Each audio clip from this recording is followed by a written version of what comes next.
Okay. Thank you for those introductions. I see that Alfred Anzaldúa, who was supposed to be here, is not here. If he does come in late, we'll introduce him then. So I've asked each of the panelists to present a few slides. If Mr. Zubrin is new, so he may not have slides, but he has a book. So, and you should buy his book. It's a great book. Anyway, so I think, I'm going to present a couple of slides to kind of set the stage here, and then we're going to have each of the panelists present a few slides, and then we're going to have sort of a general discussion, which I will attempt to moderate. And if the people doing the tech support could bring a microphone up for the panelists to pass around, that would be really great, because we don't seem to have one, or at least I don't know where it is. There wasn't one like that before. Well, okay, then I guess we'll have to come up here and talk, but it's really awkward. So anyway, let's get with this. So the title of this talk is, Will Planetary Protection Stop Musk from Building a City on Mars? And I just want to tell you, I've done this a little tongue-in-cheek. I thought about doing it kind of academic and formal and everything, but I didn't do it that way because I just wanted to have a little fun. And so the thing is what's going on in the past? Well, right now, U.S. and international norms call for all planetary probes to be sterilized. It's been really, really obvious to anybody who thought about this for more than like a nanosecond that you can't send astronauts to Mars and sterilize them. It's not possible. They would be called cremated. It would be dead. So it's obvious that whenever humans actually go to Mars, somebody's going to have to relax these planetary protection rules. And this is an example of sort of cosmic cognitive dissonance in which people, a lot of scientists, sort of proceed blindly on as though this conflict doesn't exist and it will never be an issue. And part of the reason they can do that is because NASA has been talking about humans going to Mars in 30 years for as far back as the eye can see, with little danger of anybody actually going to Mars anytime soon. And I would say that's still true today. I mean, there's not a lot of likelihood that NASA is going to send people to Mars anytime soon. And in this kind of a situation, there's no urgency to address these conflicts because, it's outside of the presidential 4-year term. It's outside of 8 years. It's outside of 10-year planning. I mean, it's not taken very seriously as an issue. But there is a slight problem. There's this fellow Musk who said he wanted to colonize Mars. You may have heard of him. He had this vision of a grand city on Mars, but people were skeptical. His vision included building a big rocket and to start building the city in 2024, which is only 5 years from now. People were still skeptical. Even though Musk's SpaceX achieved many things, people were still skeptical. Okay, it's a kind of a theme here in case you haven't noticed. However, then he actually started building the Mars ships in some place called Boca Chica, and with the audacity of building them in pretty much an open field where you could see what he was doing. And they also started testing them. And they were supposed to be testing them this week, but they're going to restart the testing next week. I was kind of hoping maybe even having like a video of the tests going on, while we were talking. It would certainly make the point. And the point is really simple.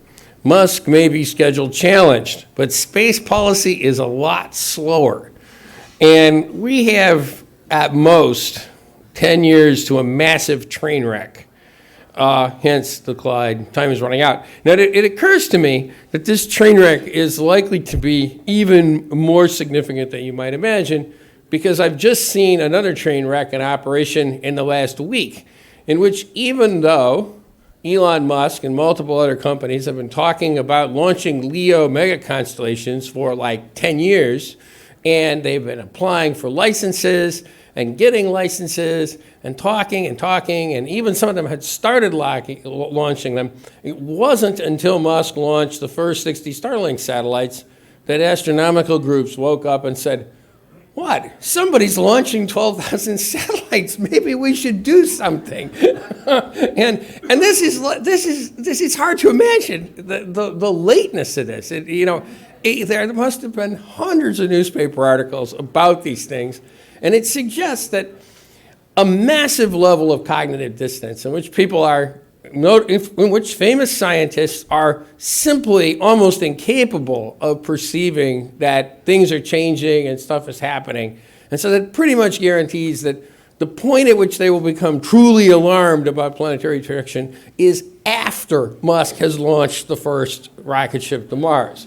So, and this is going to be a cosmic train wreck. And so that I think that the suggestion is that, we need to be thinking about this. And I think it's actually kind of a tough problem. There's a lot of issues, and the panelists are now going to address some of those. So, Bruce, do you want to go first? So, you're gonna just talk? Or? Yep. Okay. All right, so my slides happen to be queued up, so I guess I'm next. Let's see. So there's my email address. Feel free to write me. Let's see. I love the asteroid with dandelions, and I want to bring up panspermia, the idea that life could evolve on one planet, an asteroid blasts off rock containing microbes, it infects, quote, infects another planet, and life takes off from that. Okay. Hold it up a little bit. Yeah, all right. So that asteroid is not quite how panspermia works, but panspermia is pretty likely to be possible. Let's see.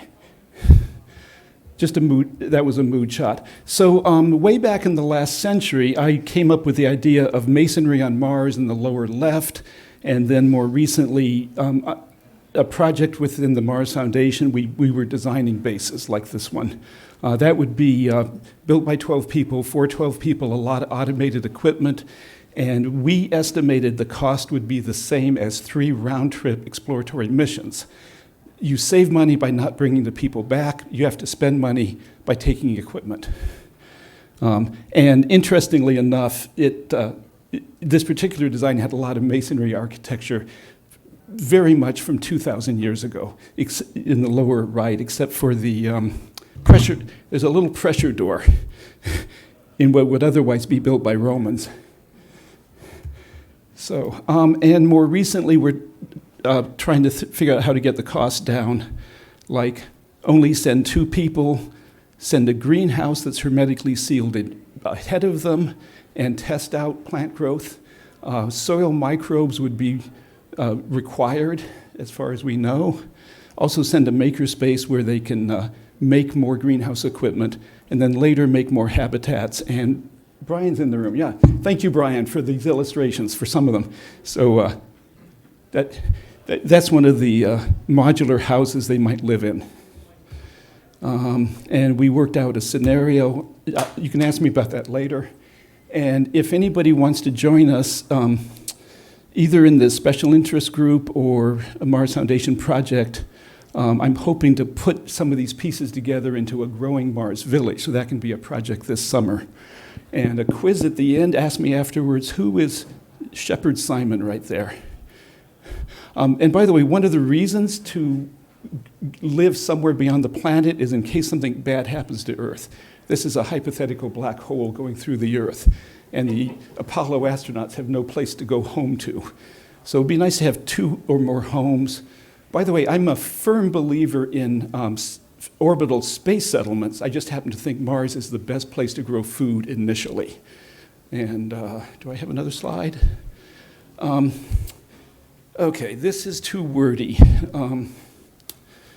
So one thing that I think it was Chris McKay said, Mars may have evolved life in ancient times, and the climate might have been friendly to Mars, warm and wet, but it went through bad winters, and then the climate changed, and the climate started cycling, and whatever Mars life survived had to adapt to be dormant for longer and longer periods. And maybe there is existing life, in the form of spores or some other, frozen seeds of some kind, and it's just never woken up after the last ice age. And the only chance that life has to survive is if we go there and find it and put it in a petri dish and say, oh, we're going to return you to Mars warm, wet conditions. So if you're worried about contaminating Mars life, there is this one fringe argument that we might save it. That I believe was Chris McKay that said that. And questions that are going to come up is, can Earth microbes survive on Mars? Was there panspermia between the two planets? If there is, then we may have trouble telling the difference between Mars life and Earth life. I happen to think that the evolution has diverged so much, we'll have no trouble telling the difference. So one reason we're concerned about forward contamination from Earth to Mars is for science. Can we tell if we dig something out of the soil, was it a Mars microbe or an Earth microbe? And then a big thing is if we bring microbes back to Earth that like to eat us, that would be a global disaster. Let's see. I personally think, down here in the last 4 lines, I personally think that it's worth the risk to expand off the planet to send people. As soon as the first person goes there and opens the airlock, there's going to be airborne microbes in the Martian atmosphere. We really can't avoid it. I looked at water airlocks where you go, through a U-tube of water to change pressure, and that'll help wash it. You can try to sterilize the outside of the suit. You can have rear entry suits, but we're going to contaminate the nearby soil and air. I also think that if life exists on Mars, but it's well hidden, we won't find it until we have established cities on Mars with universities and trained a lot of scientists and built a lot of rovers to go look for the life. We didn't discover many things about North America until the Europeans were thoroughly, colonized North America. As far as the Mars Foundation work, we were just assuming that people had already gone there and it's already contaminated, and we worried about construction and living there permanently. Dale? So, when you're done, let's yeah, just go through okay. everybody so everybody gets a chance. So, Michelle? Michelle? Yeah. We should have queued these up ahead of time.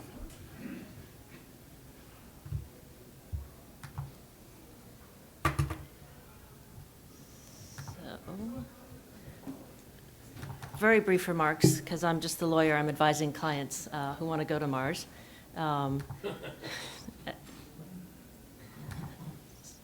So will Planetary Protection stop Musk? Just to remind everybody what we're talking about, what laws exist right now. We have Article 9 of the Outer Space Treaty, which states that in order to, if you want to pursue studies in outer space and conduct exploration, you have to do so in such a way as to avoid their harmful contamination. So under the Outer Space Treaty, we are obligated to avoid harmful contamination of any celestial body. Article 6 of the Outer Space Treaty makes the country, the nation, responsible for its nationals, including non-government entities. So if Musk goes to Mars, he is still the responsibility of the United States. Article 7 also reaffirms the liability of the launching state. So perhaps Musk decides not to launch from the US, he launches from Russia, he would still be then bound by the US would still have national responsibility, but wherever he launched from, that state would also have responsibility. So ostensibly, he could launch from a state that's not a member of the Outer Space Treaty, but that would be pretty difficult to do. COSPAR indicates that Mars is a Category 3 for flyby and orbiters and Category 4 for landers. So this is what we were talking, Dale was talking about, sterilizing everything and everybody before they go. There are no quantitative planetary protection requirements for human missions to Mars right now, so there's no actual regulations or even recommendations on a quantitative level. What's worse, or better, if you're Musk maybe, there's no federal regulatory agency that has the jurisdiction to authorize and continually supervise activities undertaken by private sector entities on other celestial bodies, including activities that could raise planetary protection issues. So we don't have a mechanism right now to supervise anybody going to Mars. So the question is then, what is the liability? What would happen if Musk were to go to Mars? Who could sue? What would we sue about?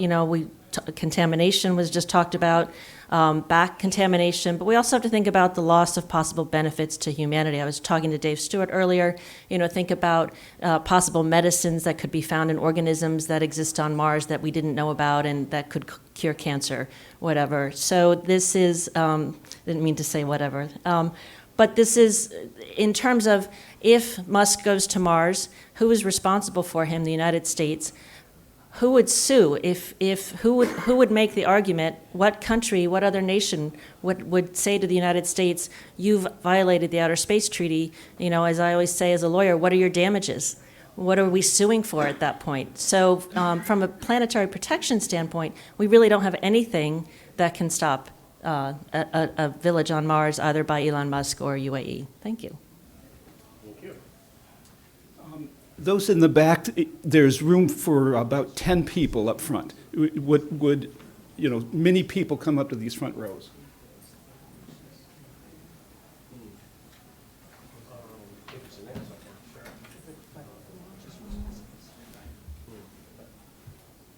Anyway, there's four chairs there, 3 chairs there. Definitely a couple chairs up here, folks. 2 right here, 1 left. Again, my name is Doug Plata. I'm an urgent care physician.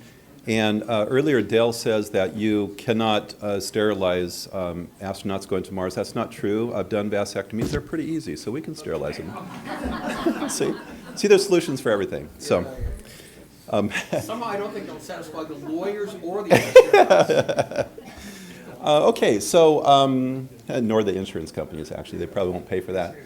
Okay, so planetary protection. We're each presenting, I think, different facets, not necessarily overlapping, although to some extent, yes.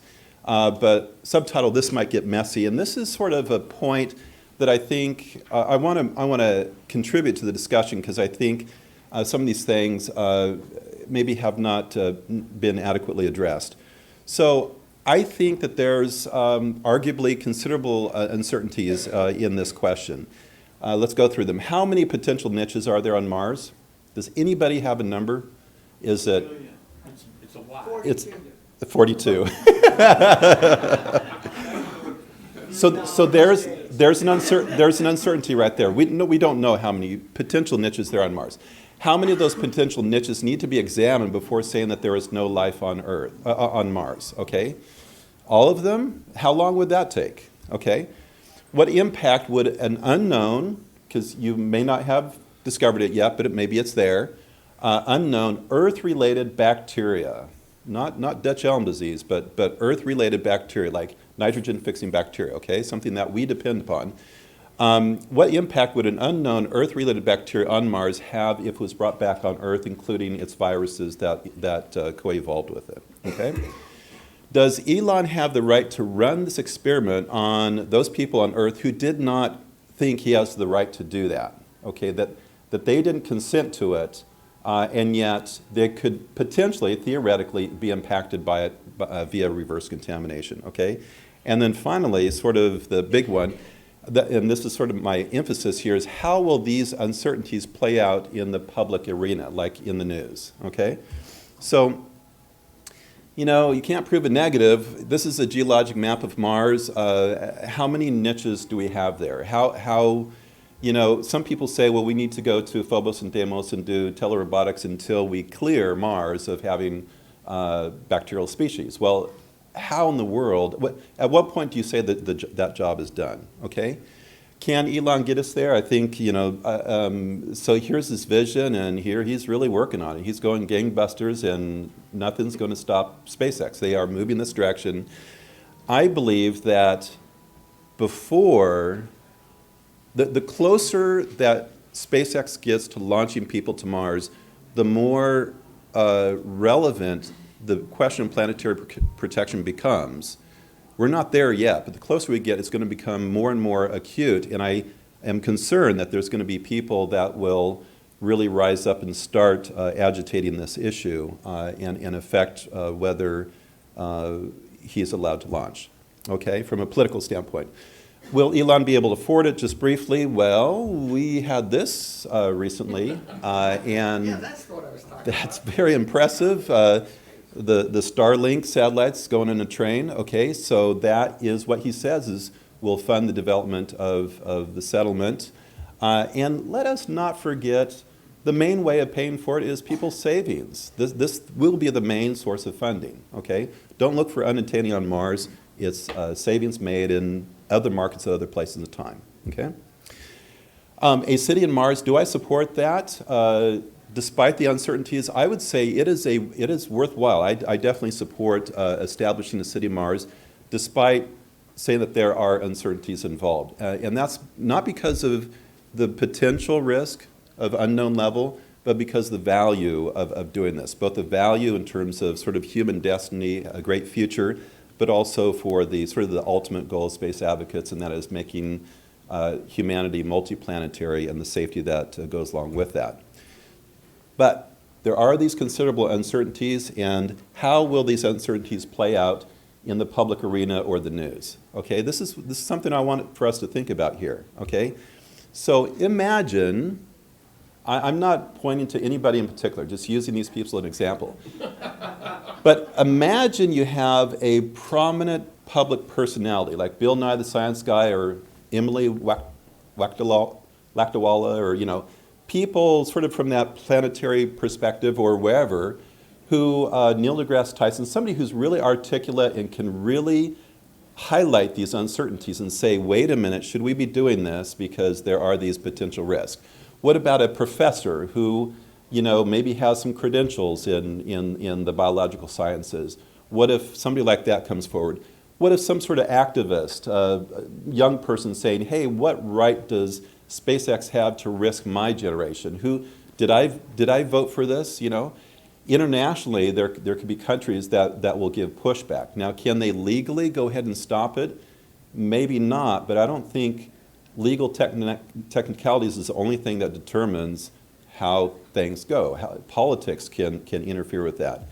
And then feed that with the exposure given by the mainstream media of all of these sensational sorts of things. Might something like this play out prior to the first landing of humans on Mars? I don't know. I sort of hope not. But I think something like this could play out. Will we as space advocates be ready to address this sort of scenario if in fact it does play out? Solutions, normally I'm a guy who sees problems and tries to think up solutions. I don't know how you eliminate the possibility that there is some bacteria on Mars that maybe theoretically could have a negative effect on Earth, to some species on Earth. I don't know how you solve that problem, okay? I would like to suggest that I did the calculations. If you could use a Starship every 2 weeks as opposed to every 2.135 years from Mars, you could do 56 times the number of trips to the moon than to Mars. So I think that we could actually, I think a lunar base will grow faster than a Martian base for that reason, some financial reasons too. So I think that what we could do is we could actually get started on building a settlement on the moon and start using local resources and be able to I'm leading another track during this conference. We're looking at achieving Earth independence. And I think that there are resources on the moon and certainly Mars that relatively early on we could be producing our water, our organics, we could be doing metals and making parts. And I think we can get towards Earth independence in a relatively short period of time. And so it's not a complete solution, but it is something that might help us to be able to make sure we've got our eggs in two baskets before this issue comes up. So thank you.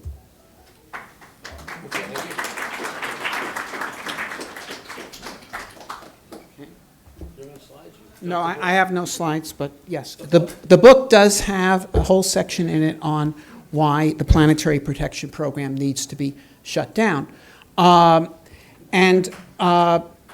Okay, to be clear, as Dale Scran said in his introduction, if the Planetary Protection Program exists, human missions to Mars are impossible because you cannot guarantee that the spacecraft won't crash. in which case, if there are people in it, they will scatter microbes. You're filled with microbes. Half of you is microbes, okay? All over the landscape, and that's it, okay? So there's no human exploration of Mars if there is planetary protection. The Planetary Protection Program is already damaging the robotic Mars exploration program. The Curiosity rover was prevented from examining some promising areas where there were suspected water seeps because of planetary protection protocols. The Mars sample return mission has been made much more complicated than it needs to be because of planetary protection protocols. The Curiosity landing system, which can land a ton on Mars, that is sufficient to land on Mars a 2-stage Mars ascent vehicle, fully fueled with a capsule on top and an MER-sized rover that could go out, get samples, put it in the capsule, and shoot the spacecraft directly back to Earth and do a direct entry and land in Utah and then have the samples distributed to scientists. But instead, the chain of contact with the surface must be broken, and now there has to be a second spacecraft in Mars orbit, and we have to develop autonomous rendezvous and dock.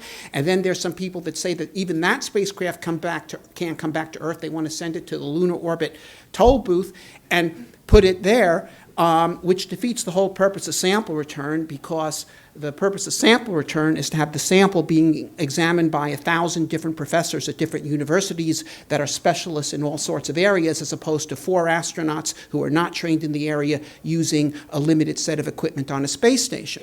Okay, so that's already been damaging it. And now, yes, it is true that the discussion of this has been enhanced in volume since Musk started coming out, because you can believe or not about the city on Mars, but this guy clearly does intend to send people to Mars. And you know, if he proceeds as he does, and I hope he does, then by 2024 or so, and Starship is flying, whoever's elected president then, if they want to ask, can I have humans to Mars by the end of my second term, the answer is going to be yes. Okay, and then it's going to be a real question. So so let's look at the logic here. Okay, there's 2 forms of arguments for the Planetary Protection Program: back contamination, forward contamination. Okay, the back contamination argument is nonsensical. We get 500 kilograms of Martian samples landing on Earth every year. Okay, there's, in other words, billions of tons of Martian material has been delivered to Earth over time, and probably much more as you go backward in time, because the solar system has been depleted of materials as time has gone on. So if the Red Death could come from Mars, it already has. And for them to put strict quarantines on samples, you know, NASA brings back a couple of kilograms of samples from Mars, is like having the customs people search everyone's cars coming into the country from Canada to see that they're not importing Canada geese. Okay, when, you know, meantime they're flying in all over the place. Okay, and then now there's the other question, which is the one that I'm hearing most of. I actually do sometimes go to these meetings where the Mars science community is assembled and talking about their various mission concepts and priorities and so on. And a trope that I've started to hear recently, and didn't really hear before, except from the actual Planetary Protection Office beating their own drum, but from actual Mars scientists, is that the human Mars mission should be delayed because it would interfere with our ability to know whether there was life on Mars before we got there. This is an argument that, not from all of them, but I'm starting to hear this trope being voiced. Now, this is a false argument, and I'll tell you why. Okay? If there is life on Mars and it is different at the biochemical level, it doesn't use DNA and RNA and all that, then you know you didn't bring it. If there is life on Mars and it uses the same biochemistry as Earth, DNA, RNA, and all that, but the microbial forms you find are different than what we see here, despite 400 years of searches by people with microscopes, then you didn't bring it. But what if there are microbes on Mars and they are of the same species as we see on Earth? How would you know whether you brought it or not? It's simple. If you didn't bring it, then by definition, it was there in the past. And if it was there in the past, it will have left fossils or other biomarkers. Okay, that is a conclusive argument unless you're one of these people who believe that God created the planets with the fossils in them. Okay, creationism. Okay, that's what that argument amounts to. It's nothing but creationism, that you could find fossils on another planet and not know that life was there in the past. Okay, so this is a false argument. Now, look, what planet do we know the most about? The Earth. Why? Because we are here. We would know much less about the Earth if we weren't here. Okay, we will know much more about Mars when we are there on the surface, when you can have geologists and microbiologists and paleontologists walking around on the surface with their rock hammers, going directly to the materials, doing their thing as they do it here, setting up drilling equipment to drill down into the subsurface to try to find subsurface liquid water, bring up samples to see if there are microbes there. And that's how we're going to learn the most about Mars. So planetary protection is science prevention. And it's absolutely settlement prevention. And then finally, the last comment I would make is this, is the terminology we're using is all wrong, that it is contamination of Mars to bring life there. Bringing life somewhere is a constructive act. It is not a destructive act. Okay? The idea that we shouldn't destroy planetary bodies, okay, is making a desert bloom destroying the desert? Well, in one sense it is, but you're also creating something more valuable than a desert. Okay, a living Mars is more valuable than a desert Mars. If someone was to propose that we take the Earth as it is with our rainforests and evergreen forests and meadows and coral reefs and chipmunks and flying fish and cities and universities and used bookstores and get rid of all that and replace it with a desert-like Mars with no life on it but maybe a few microbes in the groundwater, you would say, you're crazy. Okay, that would be a crime against humanity, a crime against the community of life, a crime against everything. Well, if that is a crime, then undoing that, taking a place that's like Mars and turning it potentially into that, or anything remotely approaching that, would be a huge act of construction, an environmental miracle, unless you're of the school of thought that says whatever humans do is wrong by definition. Okay? Unless you're seeking evidence for a thesis that humans are a criminal species in anything we do, whether, if we make it warmer, it's worse. If we make it colder, it's worse. It doesn't matter. If we leave it alone, it's worse. And also, finally, just think about this. We're here in Washington, D.C., North America. Humans did not evolve in North America. We are an invasive species. All animals are evasive species that have any range of any consequence whatsoever because they all moved somewhere from wherever they originated. Okay, should we exterminate the North American mustangs because they are an invasive species? Should we exterminate, practically all animals everywhere because almost everywhere where they are is not where they originated? Okay, what animals do, one of their most noteworthy characteristics is they move. Okay, and and that's a good thing. I like it. Okay, and exerting our freedom as animals and as the vanguard of the community of life on Earth to enable it to spread to new worlds. Okay, this is not a crime. This is humanity fulfilling its duty to all these other life forms that have lived and died out here to support us so a species here could be evolved that could have the capability of giving them a new world that they can inhabit. Okay, so I'm against planetary protection. Okay. What? There should be a clipboard going around. Oh, okay, yeah, there's a clipboard going around that Bruce is circulating for anyone who's interested in joining the Mars Special Interest Group. So if you do have a chance to sign that, if somebody's got the clipboard, why don't you hold it up? Is the clipboard out there? The clipboard. Oh, the clipboard. Okay, and circulate that clipboard. Okay. So, and by the way, I'd just like to thank Bob for coming. It's clear that Alfred has not been able to make it, and I think Bob's obviously ideally suited to make a contribution to this discussion. I guess I bought his book, which I highly recommend, but I hadn't got to the chapter on planetary protection. But I really do. There's a great. The first chapter is really good, by the way. You should read it. Anyway, I'd like to just ask the panelists a couple of questions before we open this to the audience. So, it seems like there's two aspects, forward and backward contamination. And it seems to me that backward contamination, in spite of the entertaining description Bob gave of it, is sort of a soluble problem, at least in theory. And, in the sense of Bruce mentioned that if you don't go back, then there's no backward contamination. And that's the solution. But it's also true that even if you have a NASA-style mission, it takes a long time to come back, and it's pretty likely that it's like a 6-month quarantine.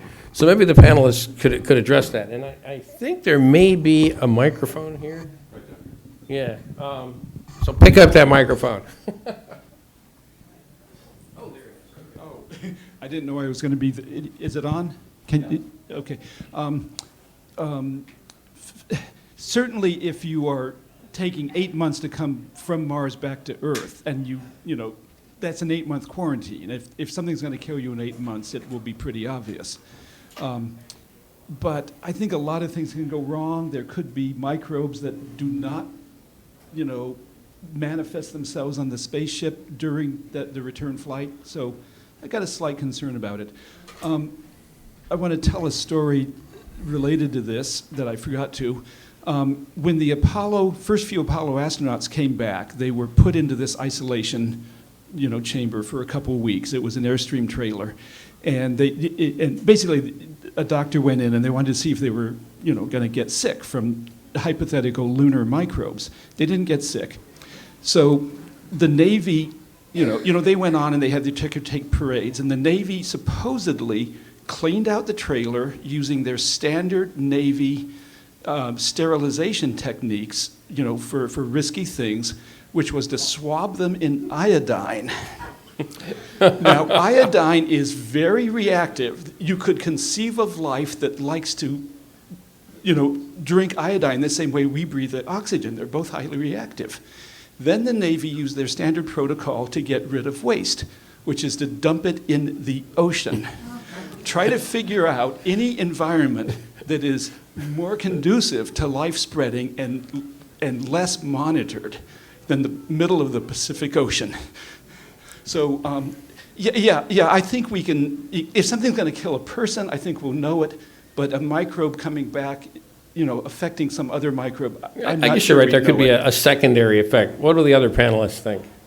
Well, I was just going to say, as I said in my opening, if we're looking at it from a legal standpoint, who can sue and what would they sue for? What would their damages be? Well, if you bring back a microbe that wipes out, the bees, there's some pretty heavy damages that the launching state and the national government would be responsible for. So I think that certainly a certain level of protective measures for back contamination are well warranted. Let me just ask a legal follow-on question.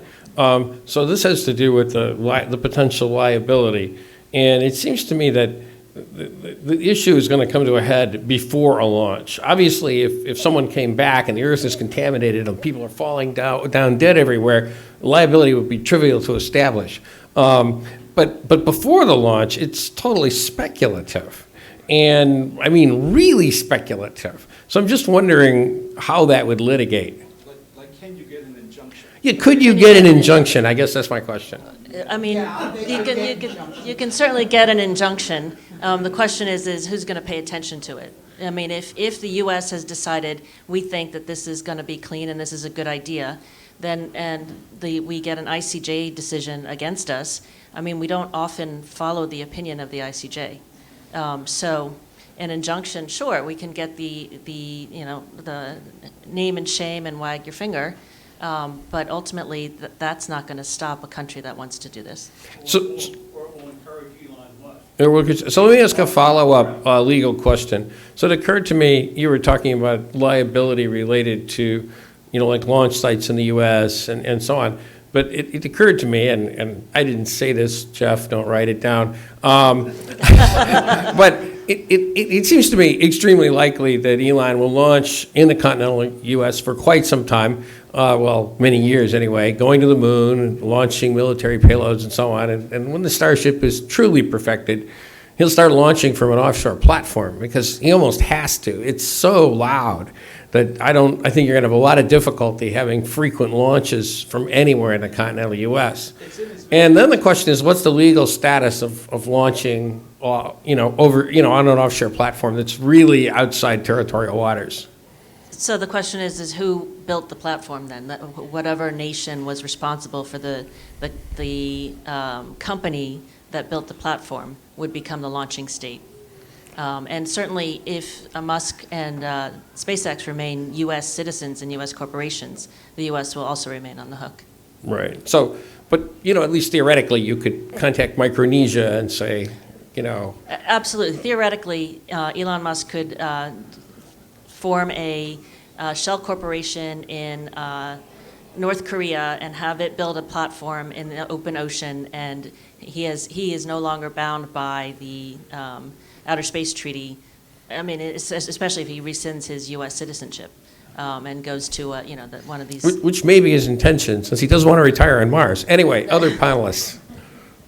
Back to your earlier question about coming back and the quarantine issue. I just have to ask the question: what is the quarantine length for a spore? Because what the conversation is that, well, if it's inside people and growing inside people, then we would find out whether it's going to kill people during the trip back. But what I'm saying is, okay, so there is that concern, but there's also the concern of microorganism to microorganism damage, spreading. And so if the colonists come back and they've got spores on their shoes, it's going to do nothing to people because spores are not necessarily designed for people, but it may be going back to its relative back on Earth. I don't think it's likely, but I don't think we can. There will be people who will say that that's a concern. But that would be equally a concern with any humans going to Mars, right? I mean, it doesn't. It's not nothing about Mars. NASA goes to Mars. You're going to have exactly the same issue, right? Okay. Well, okay, a couple of points. One, I just want to offer a rebuttal to Michelle, which is, number one, first of all, you have if NASA's Planetary Protection Program continues as currently constituted, it will stop the launch because Musk launches from NASA facilities. But even if they don't, unless this intellectual argument is clarified, okay, you can have the Sierra Club going to court in Florida and getting an injunction against the launch. Anybody can sue, okay? You may notice that the Trump administration has tried a number of initiatives, which I myself question, but my point here is that they have been stopped in the courts by various parties suing to stop their decisions. So unless we have sufficient intellectual clarity on this issue, someone is likely to find a judge who's going to rule that the launch has to be stopped, okay? So that's point one. Now, though, to return to the original question, okay, the danger of this, okay, there aren't any pathogens on Mars, and the reason why there aren't any is there's no macrofauna or macroflora on Mars, and therefore it is impossible to lay out the life cycle of a Martian pathogen. Now, there were pathogens on Earth in the past. So why don't we have quarantine restrictions on archaeological and paleontological digs? Okay, there are people digging up medieval sediments in which we know the Black Death occurred. There are people digging up various prior periods of human history and the Mesozoic. There unquestionably were pathogens around in the Mesozoic. They're digging it up. Why don't we have quarantines on them? We do not. This is an irrational thing, and if you allow this irrational precautionary principle, what's to stop someone from saying even, you say, oh, we don't care about Mars, we're for the moon. Well, someone's going to say, how do we know that the microbes on you haven't mutated while they're on the moon, and therefore you can't come back from the moon? And so on and so forth. In other words, there has to be a case here where you let reason prevail. And the reason here is there aren't any pathogens on Mars. Okay, there could be when we go there, then there'll be the same pathogens that we have on Earth. But there's no new pathogens coming back from Mars. If they could, as I say, they already have.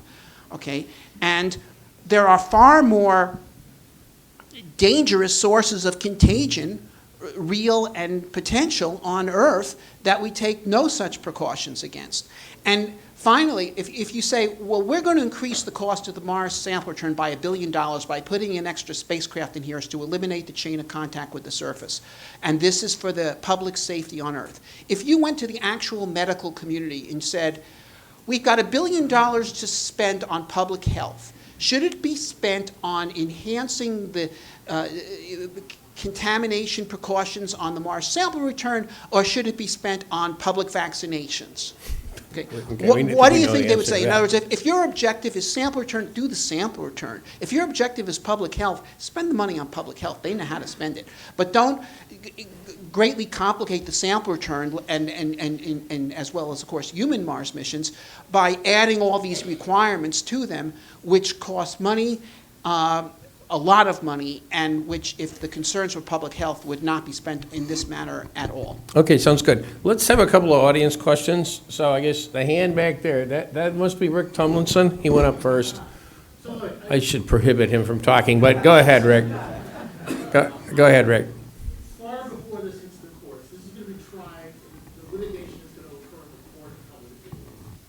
And what we have to do is manage how we speak to the public. So my brother Bob, who I love dearly, is a great engineer, you're a genius. You should not be allowed to have the microphone and say things like, I'm against planetary protection. You can say your logical arguments, which you just did in your last answer. But we can't be going out and getting in people's face and saying, F you, we're going because we don't respect your point of view. We have to absorb and adopt them. And I know what our true beliefs are. This is a PR game, this is a marketing and communications game. Because you don't want those courts, those cases to be filed against you. You need to not trigger them, as our other brothers who would, so you don't want to wake up in white blood cells too early. So you've got to be very, very careful about our So let me, as much as I would like to see Godzilla fight Mothra, I mean Bob fight Rick, I do want to respond to that. I think that's the whole point I had in organizing this meeting, was to kind of jumpstart this dialogue before it's really completely too late. And I think the clock really is ticking. And, I think there is a tendency among us space fans and space advocates to think that, it's taken a long time and everything moves really slow and nothing's ever really going to happen. But, the future isn't always like the past, and maybe it is happening. So you in the front seat there. All right, I'd like to make a comment, if I may. I'm one of those people who believes, and it's been shown on the screen, I don't believe life exists on Mars, not even in the form of bacteria, and I don't believe it ever has. And here's the thing. Spacecraft have landed on many different, all over Mars, different parts of it. No bacteria has ever been found. Mars is practically a desert, a rock, and of course I'm risking sounding ignorant, but if you didn't hear me before, I don't think any bacteria exists on Mars at all. And ships have been landed all over it. No bacteria has ever been found anywhere on Mars. All of them. Yeah. Okay, Only let's Viking? let the panel. You've asked the question. Let's let the panelists respond. So maybe you could address the whole question of which ones looked. Well, actually, while I am opposed to the Planetary Protection Program as currently conceived, okay, I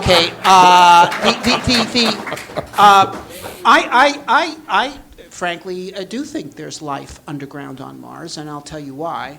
Because there was life on Earth 3.5 billion years ago, and plenty of exchange of material between the two at that time, and there was liquid water on the surface of Mars. So there would have been life on Mars at that time, if from no other source than the Earth, although it could easily have gone the other way, or they both could have been seeded from the outside. I mean, what's most remarkable about life on Earth is that it appears as soon as it could, which means that either life evolves from chemistry quite readily whenever it can, or there's life floating around in space, and as soon as it could live on Earth, it did.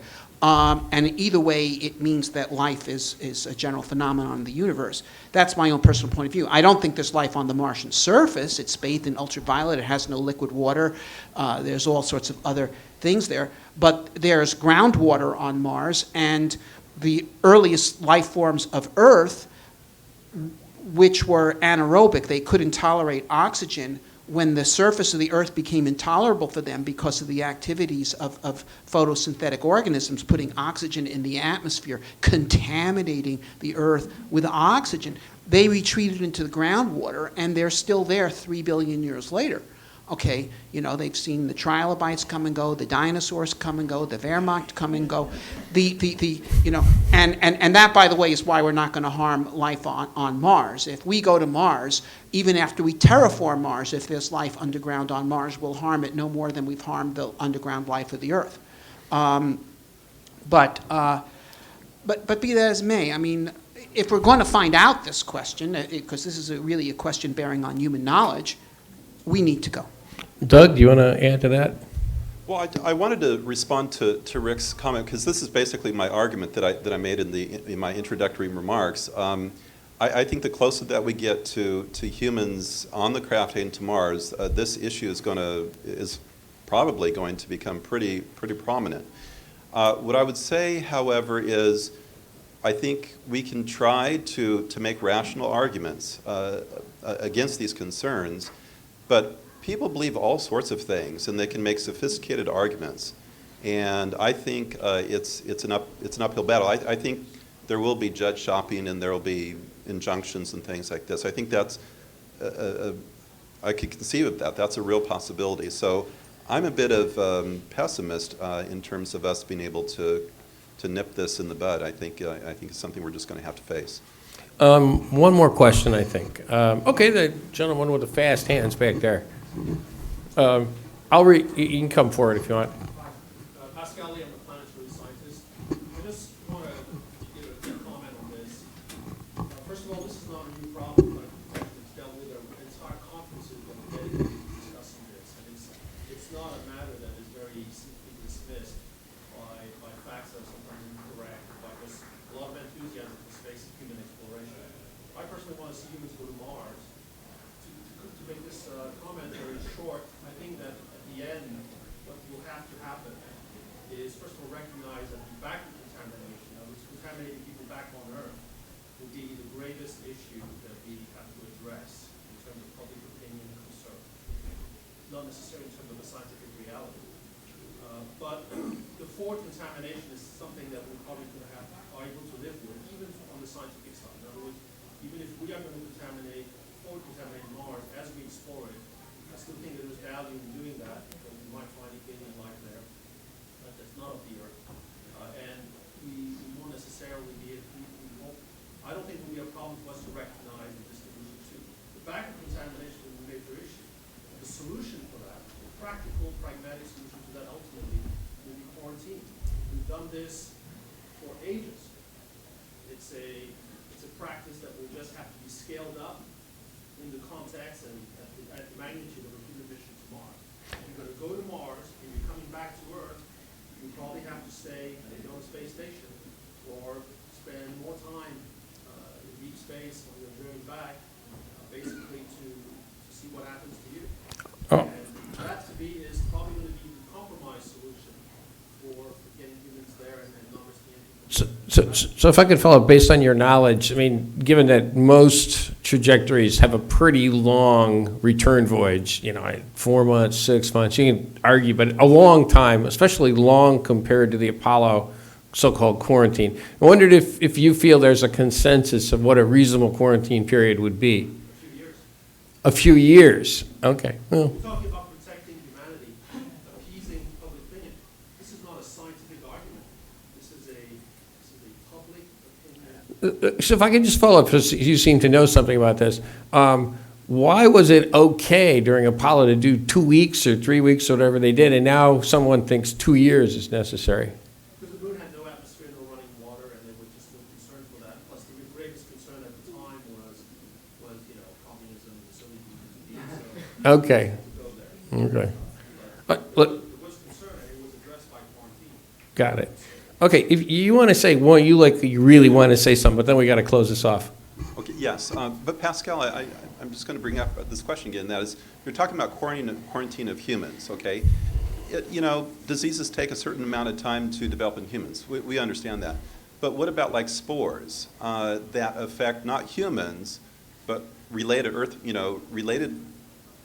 what's the quarantine for spores? Yeah, like I said, I think it's going to be a compromise, practical solution. It won't be a scientifically clean solution or necessarily a legally clean solution. It's my guess as to where this whole thing will get settled in practice. I want to just add one quick comment. I had once in a lifetime chance one day to have a chat on Devon Island in the Arctic with Barry Bloomberg. As you may recall, won the Nobel Prize for discovering the hepatitis B virus, and then became director of the NASA Microbial Institute. His opinion about this is what I want to share with you. And you might argue that he didn't need the job because of his Nobel Prize, he just retired halfway. So he didn't need research funding, to sort of feed his opinion. He thought that in spite of the fact that we had evolved here on Earth, and we're always dealing with our own pathogens, and we sort of have co-evolved with everything else that's on Earth.